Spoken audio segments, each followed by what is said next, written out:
Death by chocolate. Yeah, just saying those words make my mouth water. If you've been at Asbury for a handful of years, you know that periodically we have what we call a Death by Chocolate Sunday. Around this time of year when we can get Valentine's candy at a bargain. And so for coffee hour today, there is lots of chocolate awaiting you. Not just Valentine's Day chocolate, but also fudge, also chocolate cupcakes, and chocolate cookies.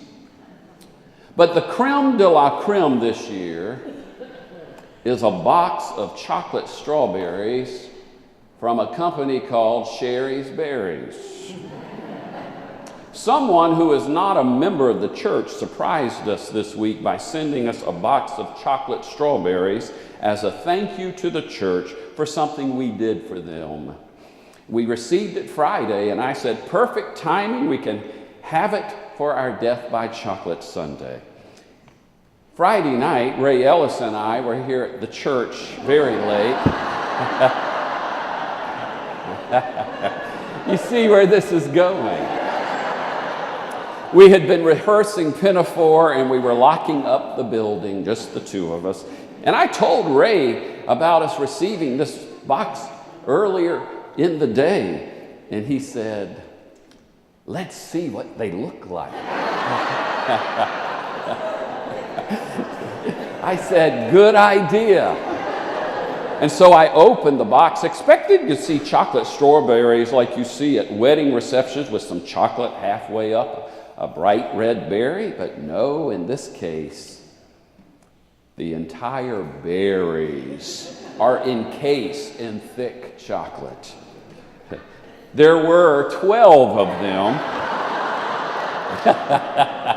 some in dark chocolate and others in white chocolate. I've never seen anything quite like this. Ray and I just looked at each other.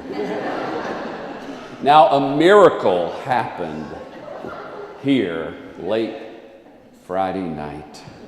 A big miracle, for you see, when the lid went back on top of the box of chocolate strawberries, all 12 of them were still in the box. I don't know how we did it. Since there are only 12 of these berries, only a handful of you will get to enjoy them, but at least everyone can see them. So I've asked Claudette, come on down the aisle, Claudette.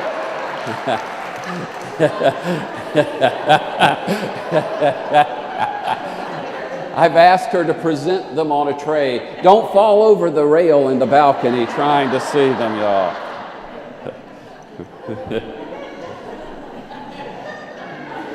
They are quite amazing.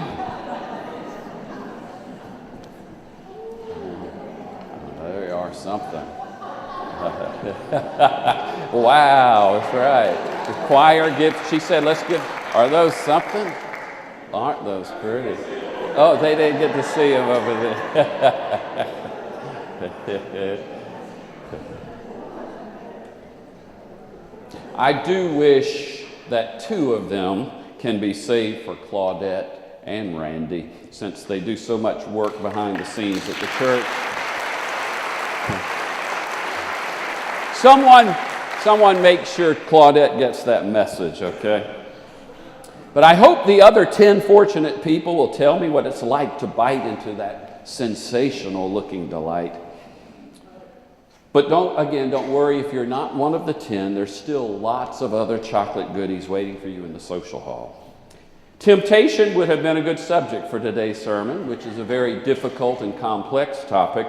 But our topic today is even more difficult and more complex than temptation. It's probably the most challenging thing we have to deal with. And many of us, when dealing with difficult issues, turn to chocolate for assistance. And you know the old saying, chocolate is cheaper than therapy, and you don't need an appointment. Chocolate offers us the ultimate attempt to sweeten the bitterest reality life offers us, the plain and simple fact that each and every one of us here is going to die. No exceptions.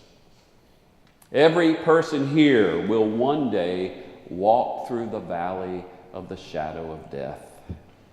It doesn't matter how good you are, how nice you are, how much money you have. It doesn't matter if you spend 4 hours a day in a gym. It doesn't matter if you take every vitamin found in a drugstore or drink a gallon of carrot and beet juice every day. One day you will die, and your loved ones will die. And so today we're dealing with the most difficult of subjects, the most sensitive of topics, because as you well know, it's one thing to talk about death, it's another thing to be in the midst of it.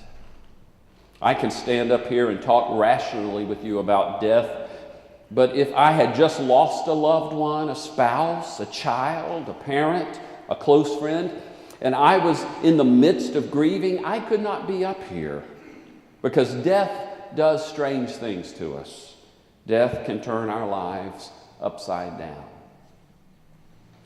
So it's important when we are not in the midst of losing someone, when we are not in the midst of grieving, that we think about our mortality. Because there is much we can learn from death. Death is a teacher. One of the most important things that death teaches us is not to take people for granted. Not to take the people in our lives for granted. American poet Jane Kenyon reminds us of this in her simple yet profound poem titled Otherwise. I got out of bed on 2 strong legs. It might have been otherwise. I ate cereal, sweet milk, a ripe, flawless peach. It might have been otherwise. All morning I did the work I love.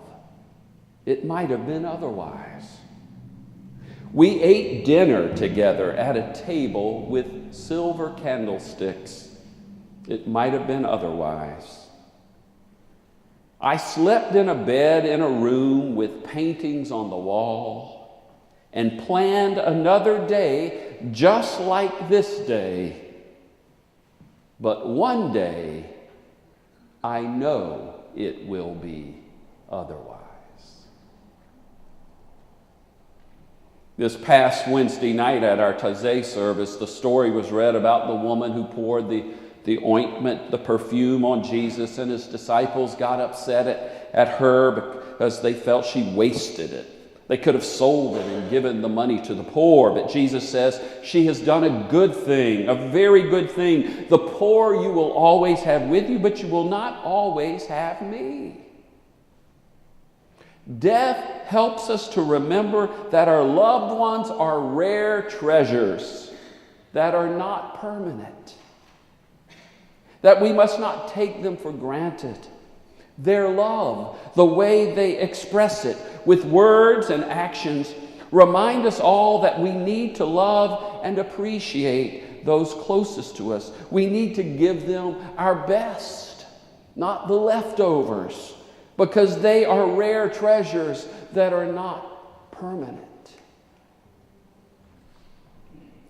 Now, just as death teaches us to value the people in our lives, death also teaches that the things in our lives are not as important as we think, including ourselves. Death teaches us not to take ourselves too seriously. In other words, death helps us to put things into perspective so we don't get so upset over the small stuff, the little things that don't go our way. The people who've been in a theatrical production that I've directed can tell you that sometimes I morph into another persona at rehearsals. When this happens, they don't call me Billy, they call me Belay. This is not a good thing. This is not something I'm proud of, because sometimes I have hurt people's feelings in trying to create and shape a show. In other words, I've been guilty many times of putting a product over a person, which is not good, especially for a minister. Now, compared to Belay in the past, I think I've been on pretty good behavior with this production, but now comes the true test. It's called Tech Week. Tech Week involves the last few rehearsals before the show opens, and there are a million things to do and to fix, and it can get pretty crazy. And that's when I start to lose perspective, and when most people start to lose perspective, when we are under stress. So here comes death to the rescue. Death reminds us that a play is just a play, that a football game is just a game, that even a job is just a job.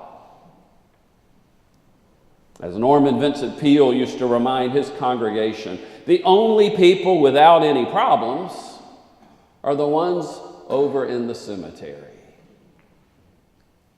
And so let death help put things into perspective for you, because it can affect the quality of your life, the quality of your living.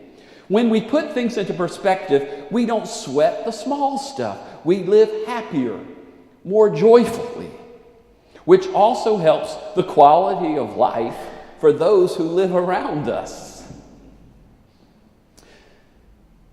Another thing that death teaches us is to use our time wisely on earth.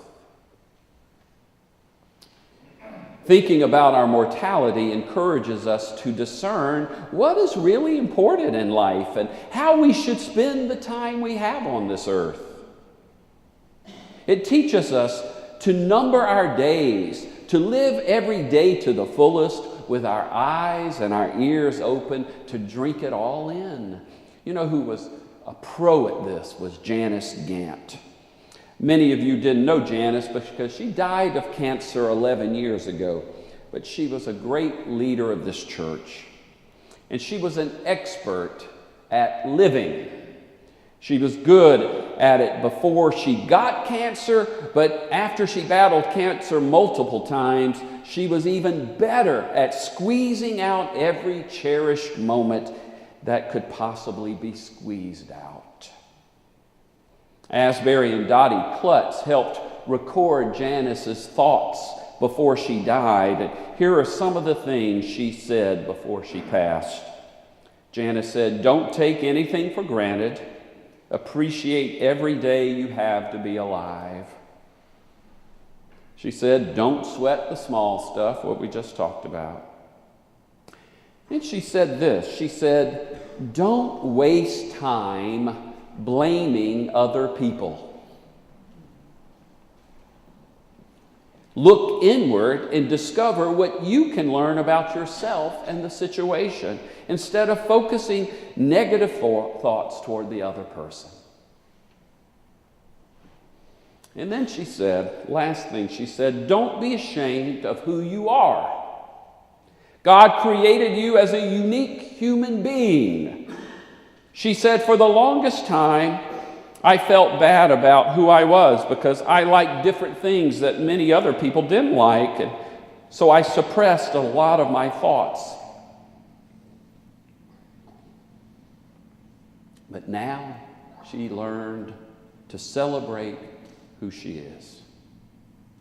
She said, "Life's too short not to be the unique person God intended you to be. Be who God made you to be."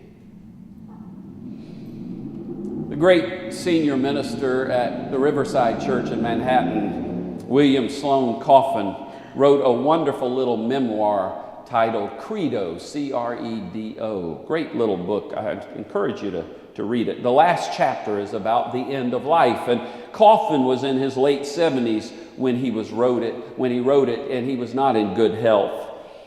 And so his words have a sense of immediacy about them. He died not long after completing the book, and here are some of his great thoughts. Without death, we never live. Consider the alternative, life without death. Life without death, he writes, would be interminable. Literally, figuratively. We take days just to get out of bed, weeks to decide what's next. Students would never graduate. Faculty meetings and all kinds of other gatherings would go on for months. Without death, he writes, chances are we'd be bored. So death cannot be the enemy if it's death that brings us life. And then with a twinkle in his eyes, he writes, with no deaths, there would long since have been no births. The world would be overpopulated with immortal beings. Just think, Giotto maybe, but no Cézanne, let alone Andy Warhol. Purcell maybe, but no Bach, Beethoven, Brahms, let alone Aaron Copland. Roman gladiators, yes, but no Sugar Ray Robinson or Muhammad Ali. And of course, no you and me, and no grandchildren. He was quite a being, William Sloane Coffin. Another incredible being was Dr. Elizabeth Kubler-Ross, the great psychiatrist from Switzerland who immigrated to America and did so much work on death and dying. She probably spent more hours with dying patients than any other person. And she had been an atheist before she started her study. But during this time of great study, she discovered that there was indeed something transcendent. Life continues, she said, in some form. She said that the dying experience is almost identical to the experience at birth. She said, at the moment of this transition, you are never, ever alone. You are never alone now, she says, but you don't know it. But at the time of transition, your guides, your guardian angels, people whom you have loved and who have passed on before you will be there to help you. We have verified this beyond a shadow of a doubt, and I say this to you as a scientist. And that's why Janice Gant, who wrote her own obituary, started her obituary with these words, Janice Arlene Gant shed her earth suit on Sunday, April 24th, 2005, to dance in heaven with the angels for eternity. Janice celebrated our every move and believed that we are all spiritual beings sharing human experiences. Death, of course, will always have a sense of mystery to it, a sense of the unknown, until we go through it ourselves. The only thing we can be sure of is God's love. Jesus said, let not your hearts be troubled. In my Father's house are many rooms. I go to prepare a place for you, for where I am going, you will be also.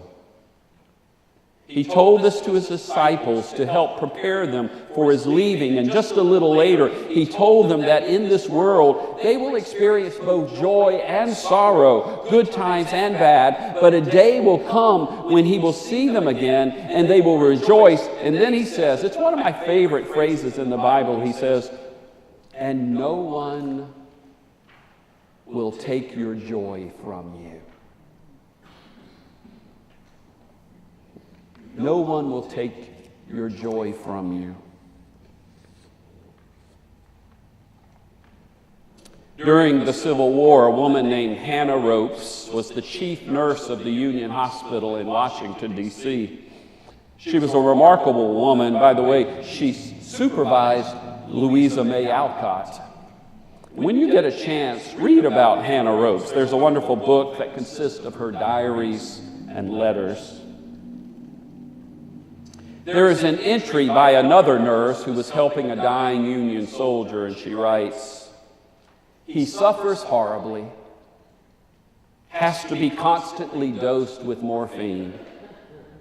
His face ashy and glazed, bright young eyes. He asked me to read him a chapter in the New Testament, how Christ rose again. I read very slowly, for he was feeble. It pleased him very much. Yet there were tears in his eyes. He asked me if I enjoyed religion. I said, perhaps, but not in the way you mean. He said, it is my chief reliance. He talked of death and said he did not fear it. I said, don't you think you will get well? He said, I may, but it is not likely. And he turned his face away from me and died.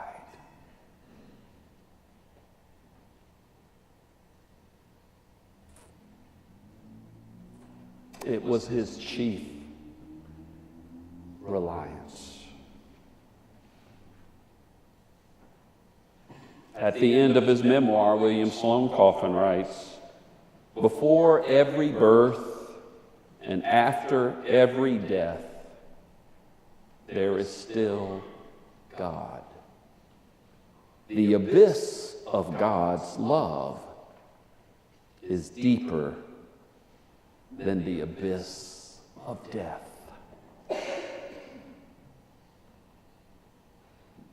In the meantime, we are free to live fully and to live gratefully every day of a life that is ours, and to know that those who have gone before us are safe in the mercy and love of God. Let this be our chief reliance. Amen.